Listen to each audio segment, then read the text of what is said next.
مگر جتھے پیار والے ہوندے نے اتنے منافق بھی ہوندے نے. ساڈیاں محفلاں وچ کئی بندے کیمرے لے کے بیٹھے ہوندے نے, مولوی دی زبان پھسلے تے صحیح,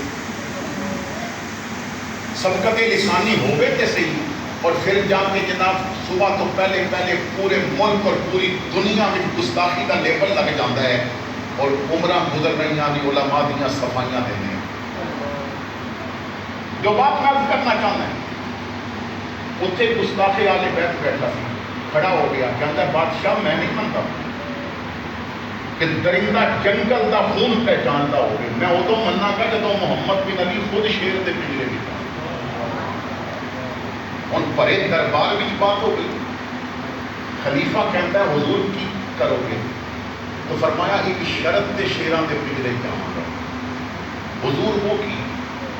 فرمایا میں اج جاواں شیر کچھ نہ آکھے اے بے ایمان کل کہندا پھرے گا شیر رجیا ہویا سی بھوکھا ہوندا تے پھر میں ویکھدا کیویں بچتے جاندے.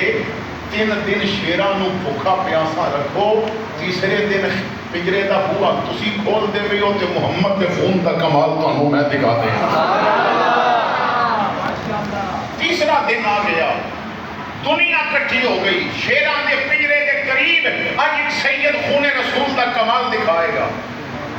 تیسرے دن آپ تشریف لے آئے, دروازہ کھولیا گیا, آپ اندر داخل ہوئے.